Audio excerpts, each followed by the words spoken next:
Bonjour à tous, nous allons aborder aujourd'hui le thème des équations différentielles et plus particulièrement les équations du premier ordre, équations linéaires homogènes.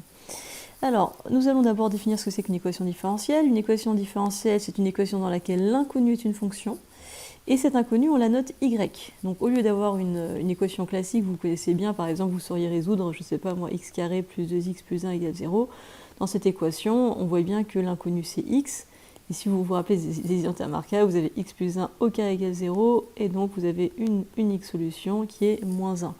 Alors là, c'est pas pareil, c'est pas des x, hein, les solutions ou les inconnus cette fois-ci, c'est une fonction qu'on note y. Donc on a y ici, on a y' là.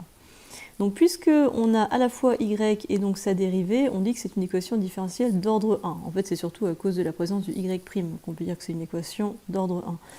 Dans l'exemple 2, on a un y, un y', un y seconde. Donc à cause du y seconde, on dit que c'est une équation d'ordre 2.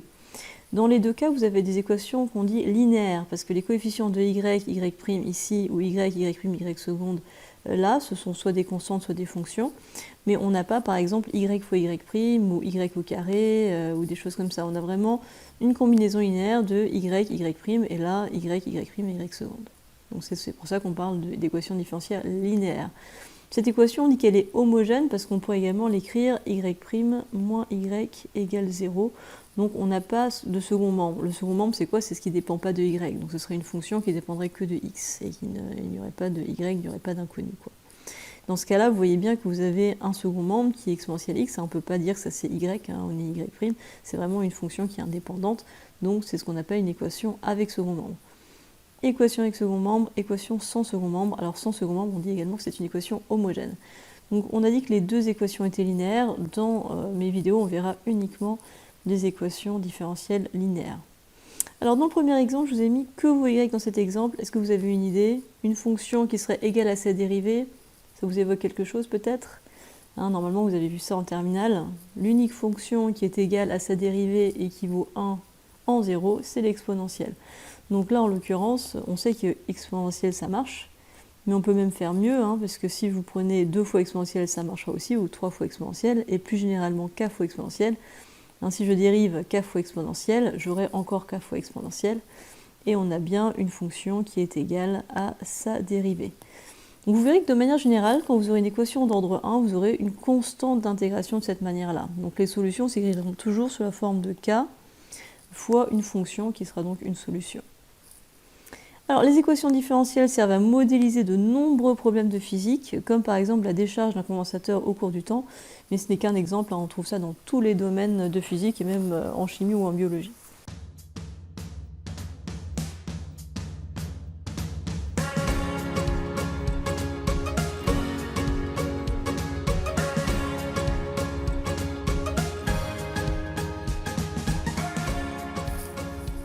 Alors, équation différentielle du premier ordre, donc on avait dit aujourd'hui qu'on parlerait uniquement du premier ordre, et même, donc ce sont des équations linéaires, hein, je l'ai bien dit dès le départ, et en plus aujourd'hui on va se contenter des équations homogènes, c'est-à-dire sans second membre. Alors on va commencer par un cas très simple, on va s'intéresser au cas où on a y' moins a de y égale 0, où a est une constante. Donc là, je me focalise au cas où a est un réel tout simplement. Hein. Alors, si j'ai y' moins 3y égale 0, alors je vais commencer par faire un petit raisonnement qui va sembler un petit peu, enfin qui va manquer un tout petit peu de rigueur, mais qui va vous permettre de mieux comprendre ce qui se passe. Donc c'est un raisonnement que vous allez plutôt faire au brouillon, mais qui va vous permettre de mieux comprendre ce qui se passe. Donc y' moins 3y égale 0, donc jusque là, je vais commencer par isoler le y', donc ça pour le moment il n'y a pas de souci.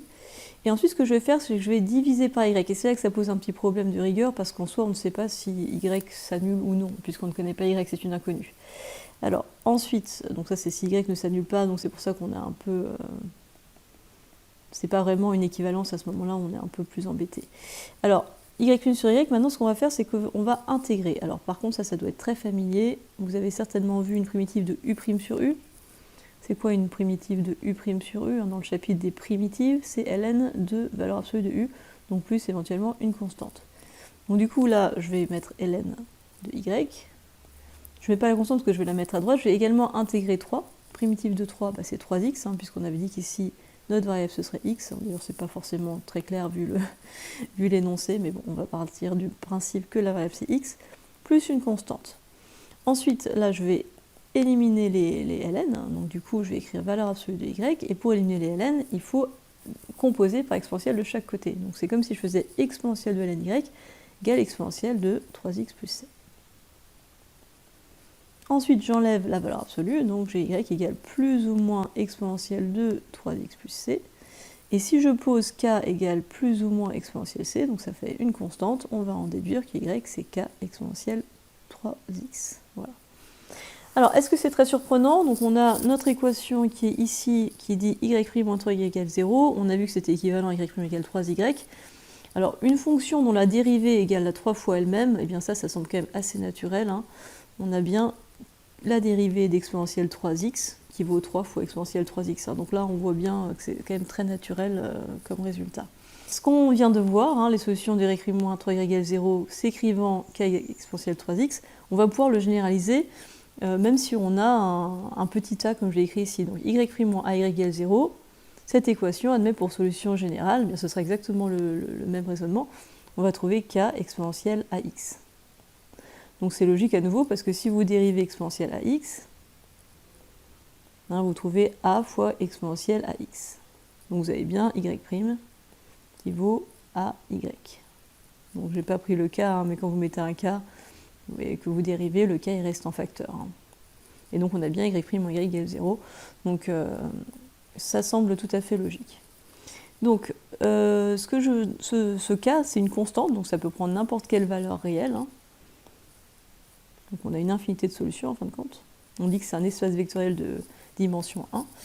Donc pour trouver k, il faut en plus une condition initiale. Donc là par exemple, dans mon exemple, je vais rajouter la condition initiale y de 0 égale moins 1. Donc pour le moment, je sais que les solutions de cette équation s'écrivent de cette manière-là. Je rajoute ma condition initiale y de 0 égale moins 1. Et bien dans ces cas-là, je vais pouvoir dire que y de 0, d'après cette formule qui est là, ce sera k exponentielle 0, c'est-à-dire k, et sa valeur moins 1. Donc je peux en déduire que mon unique solution, finalement, c'est moins exponentielle 3x, hein, puisque j'ai pris cette expression, que j'ai remplacé k par moins 1. Donc grâce à ma condition initiale, j'ai pu réduire finalement l'ensemble des solutions. On avait une infinité de solutions ici, puisque k c'est une constante réelle quelconque, à une unique solution. Donc c'est là qu'on parle de problème de Cauchy. Donc si vous avez une équation linéaire de ce type, donc avec un petit a par exemple, homogène, et vous avez en plus une condition initiale, vous êtes sûr d'avoir une unique solution. Donc là je vous ai mis la généralisation. Y' moins y égale 0, ça vous donne k exponentielle ax. Et on va l'appliquer avec cet exemple 2. Alors, le petit a, parfois on peut se tromper, on peut se perdre un petit peu dans les formules, mais c'est pas compliqué pour le retrouver le a, parce qu'ici vous voyez qu'il n'y a pas de a directement, parce que là j'ai y' moins ay, tandis que là j'ai un petit 3, j'ai un petit 2, c'est pas écrit tout à fait de la même manière. Donc il y a deux façons de procéder, soit vous ramenez à cette écriture-là, d'accord? Donc vous divisez tout par 3, tout simplement. Soit vous pouvez vous rappeler que A, ça correspond au y' sur y. Hein. C'est ce qu'on avait vu ici dans cet exemple-là. Quand on avait fait y' sur y, on avait trouvé 3. Et c'était le 3 qu'on retrouve ici. Donc, j'avais plutôt utiliser cette astuce-là, parce qu'on en aura besoin plus tard. Donc, c'est pas une démonstration en soi, c'est juste une astuce. Y' sur y, eh bien, regardez, si je place 2y de l'autre côté, là, je vais peut-être d'abord écrire 3y' égale 2y. Voilà. Et ensuite, du coup, y' sur y, c'est 2 tiers. Donc ça, c'est mon a. Donc petit a égale 2 tiers. Et donc je peux appliquer ma formule, y, c'est k exponentielle 2 tiers de x. Voilà. Et bien sûr, l'autre méthode, ce serait de partir de 3y moins 2y ici, de tout diviser par 3, donc vous auriez y' moins 2 tiers de y, donc le a vaut 2 tiers. Et ensuite, on a notre petite condition initiale, donc y de moins 1 égale 1. Donc j'ai k exponentielle moins 2 tiers, hein, je remplace x par moins 1, égale 1. J'en déduis k, donc en soi on pourrait écrire 1 sur exponentielle moins 2 tiers, mais si on est astucieux, on se rappelle qu'une exponentielle avec un exposant négatif, ça revient le remonter en haut. Hein, 1 sur exponentielle a de manière générale, c'est exponentielle moins a, et donc ici on va dire que c'est exponentielle moins 2 tiers, c'est-à-dire exponentielle 2 tiers. Et je conclus en remplaçant, c'est-à-dire que j'ai k exponentielle 2 tiers de x ici, je remplace le k par exponentielle 2 tiers, donc ça me fait exponentielle 2 tiers fois exponentielle 2 tiers de x, donc j'ai exponentielle de 2 tiers plus 2 tiers de x, donc là on utilise les propriétés de l'exponentielle. Et enfin je vais mettre 2 tiers en facteur, donc j'ai 2 tiers facteur de 1 plus x. Donc voilà ma solution de l'équation. Donc à nouveau, on a ce problème de Cauchy, on a une équation différentielle avec une condition initiale, donc on est sûr d'avoir une unique solution. Donc voilà pour les équations différentielles linéaires avec des coefficients constants, donc premier ordre homogène. Là maintenant on va s'intéresser au cas où le second membre est nul, mais cette fois-ci on a un a de x au lieu d'avoir un a. D'accord? Donc c'est plus juste une constante, c'est une fonction. On va supposer de plus que cette fonction est continue pour pouvoir l'intégrer. D'accord? Alors, on va commencer par cet exemple-là. Donc pareil, je vais procéder de la même manière que tout à l'heure, ce qui est un petit peu, enfin pas tout à fait rigoureux, mais qui permet de comprendre ce qui se passe. Je vais commencer par essayer de déterminer y' sur y. Donc quand je fais y' sur y, j'obtiens 3x carré. Ensuite, je vais faire pareil, je vais intégrer. Donc comme je le disais, diviser par y, c'est un peu embêtant puisqu'on ne sait pas si ça s'annule. Donc là, j'intègre, 3x carré, j'intègre, ça fait x au cube, plus une constante.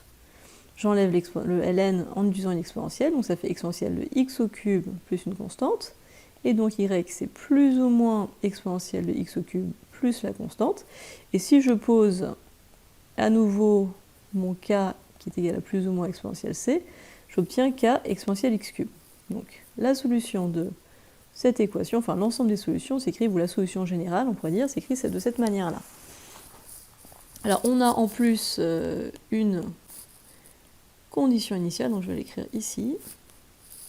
Alors on a de plus y de 0 égale 2, donc on a y de 0 qui vaut k exponentielle 0, qui vaut k, et donc qui vaut 2, donc je vais pouvoir conclure que mon unique solution, puisque j'ai une condition initiale, j'ai une unique solution, qui est exponentielle de exponentielle x cube. Voilà.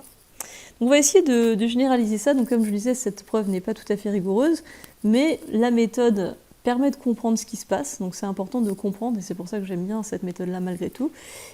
Donc on a le 3x carré, regardez, et on tombe sur x cube ici, donc on voit que le rapport entre 3x carré et x cube, c'est qu'on est passé à une primitive, d'accord?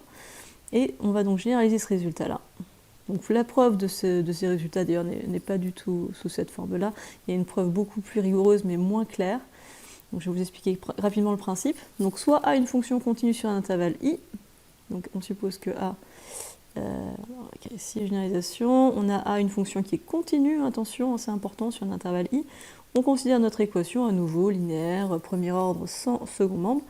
Et alors dans ces cas-là, elle admet comme solution générale cette fonction-là, donc avec à nouveau le k donc, qui parcourt R, hein, et A de x est une primitive de petit a de x. Alors on l'a vu ici, ça ressemble exactement à ça. On a le a, c'est 3x carré, vous voyez, et on retrouve x au cube qui correspond à une primitive de 3x carré. Alors, du coup, pour le démontrer, en réalité, il faudrait poser exponentielle moins ax fois y, en supposant que y est une solution, et démontrer que c'est égal à une constante. Ça suppose qu'on connaît déjà la formule de départ, donc c'est pour ça que je ne trouve pas très intéressante cette démonstration. Il vaut mieux plutôt partir de... Enfin, comprendre qu'il s'agit... Enfin, que ça vient du y' sur y, que c'est de là que ça vient, en fin de compte. Hein. Ok, alors ensuite, donc astuce, puisque maintenant on a notre formule, on n'a pas besoin de le démontrer à chaque fois. Le a de x correspond au y' sur y. Donc le problème avec ces formules, c'est qu'on les oublie. Là par exemple j'ai un moins, tandis que là j'ai un plus, alors il ne faut pas se tromper. Donc le plus simple c'est de se rappeler que c'est k exponentielle a de x avec a une primitive de petit a, et petit a on trouve en faisant y' sur y. Donc on va l'appliquer ici, donc qu'est-ce que j'ai comme y' sur y ici? Donc y' sur y. Ainsi je peux placer d'abord le 4xy de l'autre côté, donc je vais avoir 4x sur x carré moins 1. Alors vous remarquez au passage que je me suis limitée à l'intervalle 1 plus infini ici, alors pourquoi? Parce qu'il faut que le dénominateur ne s'annule pas, d'accord? Sinon on n'aura pas une fonction continue, donc, déjà elle ne sera pas définie, donc elle risque pas d'être continue. Donc sur 1 plus infini, on aura une fonction qui est bien définie et continue, donc c'est bon. Donc ça c'est a de x du coup, défini et continue, donc continue je note C0 sur i, voilà. Donc on va pouvoir appliquer notre petit résultat qui est là, donc y égale k exponentielle d'une primitive de notre fonction qui est là. Donc une seule ça suffit, puisque là, pas besoin de mettre à une constante près, puisqu'il y a déjà une constante k. Donc ça sert à rien d'en mettre une deuxième. Donc là maintenant il s'agit d'intégrer donc 4x sur x carré moins 1, donc on est ramené finalement à un calcul de primitive. Donc là on reconnaît presque la forme u' sur u. Vous remarquez que c'est presque la forme u' sur u, on avait déjà rappelé que c'était ln de u, sa primitive. Donc on a presque, donc si ça c'est u, c'est quoi u'? U' c'est 2x. Donc là on a presque le bon résultat, on a un 2 en trop, d'accord? Donc on va en tenir compte, on va dire que a de x, c'est 2 fois 2x sur x carré moins 1, je mets le 2 en facteur pour pas qu'il me dérange. Là j'ai bien la forme u' sur u maintenant, donc j'ai 2 ln de x carré moins 1 plus constante. Sauf que la constante, on n'en a pas besoin, puisqu'il suffit de prendre une seule primitive. Et ensuite, j'applique ma formule, donc j'ai y égale k exponentielle ax. Alors, y égale k exponentielle ax. Donc, k exponentielle de 2 ln de x carré moins 1. Et ensuite, eh bien, là, alors attention, on ne peut pas barrer directement l'exponentielle et le ln, parce que le 2 dérange. Il faut vraiment que l'exponentielle et le ln soient collés, entre guillemets, pour les éliminer. Donc le 2, il faut le mettre à l'intérieur du ln. Et là, on se rappelle d'une autre formule. Si vous avez ln de x puissance n, c'est la même chose que n ln de x. Donc le n qui est devant le ln, on peut le mettre à l'intérieur, ça fait x puissance n. Donc là, j'ai un 2, donc je vais mettre à l'intérieur. Donc c'est ln de x carré moins 1 au carré. Alors au passage, de toute façon, on n'avait pas besoin de valeur absolue ici, puisqu'on est sur 1 plus infini, x carré moins 1 est toujours positif. Donc bon, c'était pas vraiment nécessaire de mettre une valeur absolue en réalité. Maintenant, le exponentiel ln, on peut les éliminer, donc il me reste k x carré moins 1 au carré. Donc là, j'ai mon ensemble, enfin ma solution générale, k facteur de x carré moins 1 au carré. Et puisqu'on n'a pas de condition initiale, on a terminé. Donc, nous allons aborder maintenant l'exemple 3. Nous allons résoudre cette équation différentielle. Donc c'est la même chose, on reconnaît bien une équation différentielle du premier ordre, homogène, puisque le y, on pourrait le placer de ce côté-là. Je commence par calculer y' sur y, qui vaut 1 sur x carré moins 1. Donc ça me correspond à mon a de x. Il va falloir du coup intégrer 1 sur x carré moins 1. Donc ça, a priori, vous ne savez pas l'intégrer directement. Donc il va falloir commencer par la décomposer en éléments simples. Donc 1 sur x carré moins 1, c'est 1 sur x moins 1, x plus 1. Donc je vous invite à regarder, si vous ne l'avez pas déjà fait, mes vidéos sur la décomposition en éléments simples. Donc ici c'est particulièrement facile puisque vous avez juste deux pôles simples. Donc pour trouver a, on doit commencer par multiplier par x moins 1, donc ça va barrer ça. Donc a égale juste 1 sur x plus 1, et ce qui annule x moins 1 c'est 1, donc je mets 1, donc ça fait 1 demi. De la même manière pour b, je isole b en multipliant par x plus 1, ça élimine ce morceau-là, il ne reste plus que 1 sur x moins 1. Donc je mets 1 sur x moins 1, et je choisis ce qui annule x plus 1, c'est-à-dire moins 1, ça me fait moins 1,5. Donc si tout ça, ça ne vous est pas familier, n'hésitez pas, comme je le disais, à revoir les vidéos correspondantes, ou votre cours bien sûr. Donc là on a 1 demi sur x moins 1, moins 1 demi sur x plus 1, et ça va être assez facile à intégrer du coup. Donc a de x, c'est une primitive de 1 sur x carré moins 1, donc de ce qu'on vient d'écrire ici. 1 demi de x moins 1, moins 1 demi de x plus 1. Donc je vais intégrer chacune des fractions. Donc la première, on reconnaît la forme u' sur u. 1 demi ln de x moins 1, on voit bien que si je choisis u égale x moins 1, u' ce sera 1, donc je rajoute le 1 demi en facteur. Et le deuxième, on a moins 1 demi de ln de x plus 1 de la même manière. Donc on n'a pas besoin de mettre plus constante puisqu'on veut une seule primitive. Ensuite on applique la petite formule donc qui est y égale k exponentielle a de x. Donc on a k exponentielle de 1 demi de ln de x moins 1 moins 1 demi de ln de x plus 1. Et ensuite, on va un petit peu simplifier ça. Donc déjà, on va mettre ça en deux exponentielles. On a k exponentielle de 1 demi de ln de x moins 1 fois exponentielle de moins 1 demi ln de x plus 1. Alors vous vous rappelez tout à l'heure, on avait eu un 2 devant le ln, du coup c'était devenu un carré à l'intérieur du ln. Et là c'est un petit peu pareil, mais au lieu d'avoir un carré, vous avez un 1,5, donc ça fait ln de x puissance moins 1 à la puissance 1,5. Donc une fois de plus, les valeurs absolues n'étaient pas vraiment nécessaires puisqu'on a supposé que x est plus grand que 1, d'ailleurs ce qui fait que a est bien une fonction définie et continue sur i. Donc du coup, je vais pouvoir mettre le 1,5 à l'intérieur, donc ça va faire ln de x moins 1 puissance 1,5 fois exponentielle de ln x plus 1 puissance moins 1,5, donc c'est la même technique. Et ensuite, puissance 1,5 c'est comme une racine, hein, et en plus les exponentielles et les ln vont s'éliminer. Donc ça va faire k racine de x moins 1. Et là vous avez une puissance moins 1,5, donc ça veut dire que c'est au dénominateur, racine de x plus 1.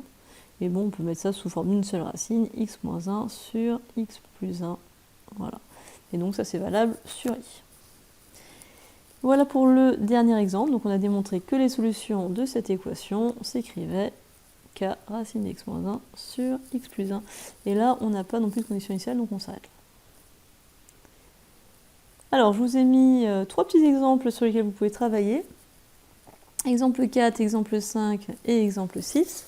Donc là, on vous demande de résoudre sur R. Donc pareil, commencez par déterminer petit a de x, c'est-à-dire y' sur y, ça revient au même. Là, vous avez du x sur x plus 1, c'est plutôt facile à intégrer. Vous allez reconnaître un peu du u' sur u, hein, normalement. Pour celui-là, pareil, y' sur y, il est assez simple à intégrer. Et lui, par contre, vous serez obligé de faire une petite décomposition en éléments simples. D'accord? Donc là, vous avez besoin de savoir décomposer une fraction en éléments simples, alors que ce n'est pas nécessaire pour le 4 et le 5. Donc décomposer une fraction en somme de fractions plus simples pour pouvoir calculer une primitive plus simplement. Voilà, donc je vous laisse travailler sur ces 3 exemples. N'hésitez pas à me dire dans les commentaires ce que vous avez trouvé. Je me ferai un plaisir à vous répondre. Et je vous dis bon courage et à la prochaine fois. La prochaine fois, on verra les équations du premier ordre, mais avec second membre, hein, puisque pour le moment, on s'est contenté du cas où on a un 0 ici à droite. Donc là, on n'a pas de 0, mais ce 2y qu'on pourrait mettre à gauche en réalité. Voilà, je vous dis à très bientôt.